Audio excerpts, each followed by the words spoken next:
parce que teg na ay actes yu woon ñëpp ne waruñu ko fal. est-ce que sa xel dafa dem ci Cheikh Oumar Diagne par exemple. oui ci la bokk.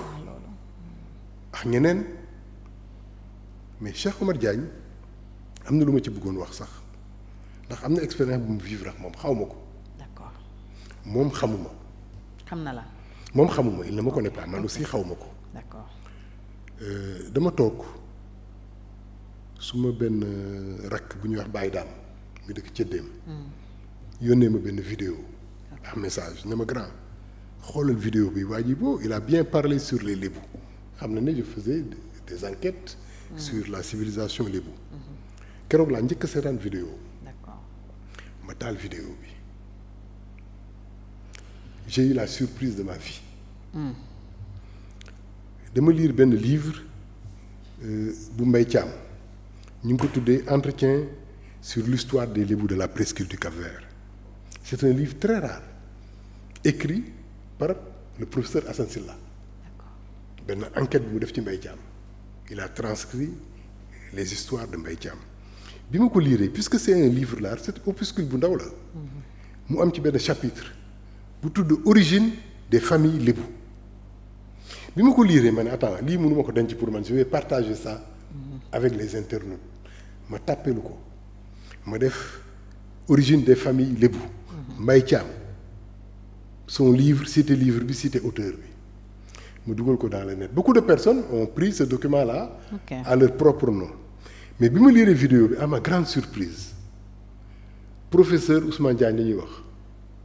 professeur. waa ji ni mu tudd. docteur Cheikh. docteur ah Diagne. léeg-léeg ñu ne docteur léeg-léeg ñu ne professeur. ce qui veut dire que c'est un grand intellectuel. Oui. Un intellectuel bu lire texte bu sa moromu intellectuel def looy def doo ko cité. mu ne gars yi dama leen defal enquête bu rëy ci Ndakaaru tey je vais vous raconter l'histoire des familles Lébou et il récite mon texte. Ah oui. Ah oui il récite mon texte phrase par phrase mot par mot j'étais choqué parce que je me dis attends pourquoi cité wu Mbaye Thiam waxul ne j'ai lu l'extrait d'un livre de Mbaye Thiam écrit par le professeur Assane Sylla chapitre tel origine des familles Lébou mu nettali li Mbaye Thiam wax. il s'est approprié le texte Fatou Thiam. ok. keroog laa njëkk seetaan vidéo après j'étais choqué j'ai pris ma plume pour dénoncer quoi parce que c'est un plagiat. après ma ne jaru ko moo tax tey quand j'entends les gens parler de lui di génn ay vidéos ma gën a xam nit ki mais ma ne ça ne me surprend pas.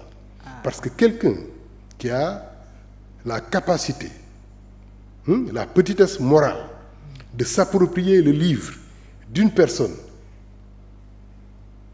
qui a travaillé de surcroît qui est décédée et qui est devenue l'icône d'une communauté de ce pays-là sans le citer mais c'est grave keroog laa xam kan mooy Cheikh Oumar Diagne et je dis que li nit ñi di wax ci moom bon ça ne confirme que man li ma gisoon mais une personne pareille lu muy wut palais kon amu fa place. mais attends quelqu'un qui triche quelqu'un qui ment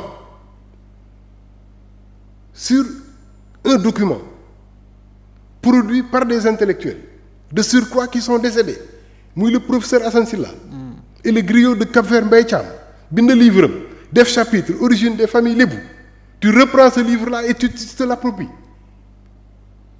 Attends, c'est grave je n'ose pas alors c'est la xam kii mooy kan et dans le même entretien ci vidéo boobu si lay wax ne ministre de l'intérieur Gédo ba fa nekk mu ne masque yooyu wër Gédo bi nga xam ne ci seen gémmiñ la kii bi ay dëmm lañu ah masque dëmm yooyu dañ ko fi war génn këram que mais attends il exagère c'est un artiste sénégalais qui a produit ces œuvres-là sur commande. mooy surtout Lat Dior bi def la statue de Lat Dior bi nekk foire ba moo defar œuvre boobu c'est un artiste qui s'est distingué à travers le monde Sénégal faire appel à lui ñu defar Gédo yi mu defar ñu ay masques yu rafet ci biir Gédo bi tu viens tu dis tu insultes voilà ay dëmm lañu dañ ko fa war dindi parce que mais sooy topp nit ci benn démarche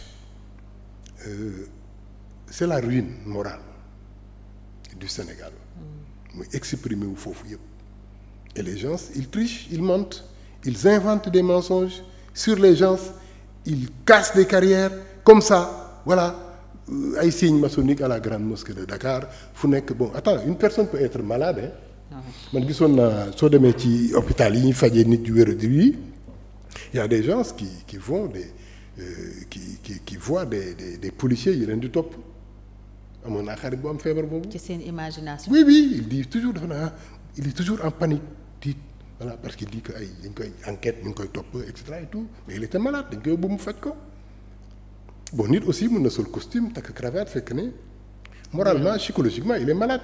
Quand tu es obsédé par la franc-maçonnerie ba fu su Abdou Khader waxee yow sax nga ne reetaan bi reetaanu franc-maçon la mbaxane bi bon signe ci nekk ay franc-maçon la bon les masques qui sont sur le jet d'eau du ministère de l'intérieur ay dëmm lañu franc-maçon yi ñoo ko commandé ñu teg ko fa et cetera palais de la République il y a des signes maçonniques qu'on doit démanteler le collier du président bon c'est des signes maçonniques on lui a démontré que c'est des bijoutiers sénégalais ñoo ko concevoir Fathiam une personne pareille lu muy def bon on m'a montré beneen vidéo bu muy wax ni que xale yi policier suñu reyoon benn policier kenn dootul rey nit donc nañ rey policier yi un citoyen sénégalais qui fait une déclaration bu mel noonu tu l'amènes au palais de la République maintenant on a de quoi avoir peur parce que tey jaxase bi ak wax bi àgg na fa nga xamante ne même man li may wax nii y a des gens qui vont dire voilà dañ ko yónni wala lii lay dox wala lii lay wax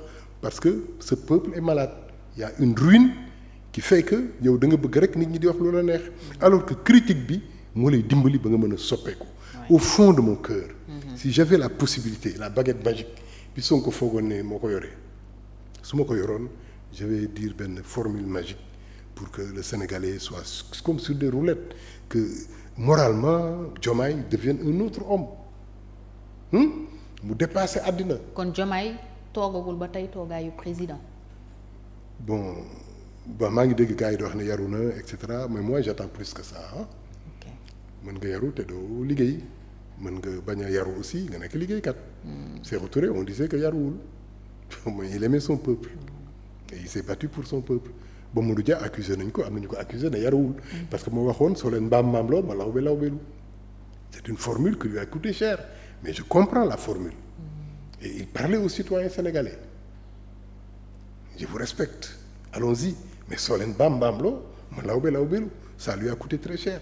Parce que si discours des fois, dafa doon def ay formule yëpp par amour. Mais on pouvait le comprendre. Donc du yar bi la ñu soxla. am na importance nag. mais bëgguñu nga yaru ba yambar nag. parce que dañuy jowaat la yaru ak tooy. nit day ñëw tooy ba dee yambar ba dee ñu ne ak a yaru. fekk dafa tooy amul fit. il n'ose pas entreprendre ñu foog ne c'est de la politesse. il ne s'assume pas justement daf ñuy dugal ci cadre confusion de rôle bi ñenn ñi di wax. ne moom bon nii la rek président prête-nom président voilà de nom juste mais en réalité il dirige pas est-ce que boobu gis-gis nga am. mais il n'est pas si c'est le cas mais il n'est pas fautif c'est Macky qui est responsable de tout ça. ah ouais? Ah oui on ne peut pas accuser Diomaye comme ça bàyyi Macky. Macky a contribué à ces élections-là. Macky il a traité Sonko et Diomaye de tous les noms. Il a dit que c'est eux qui mettent le pays en ruine. Ouais.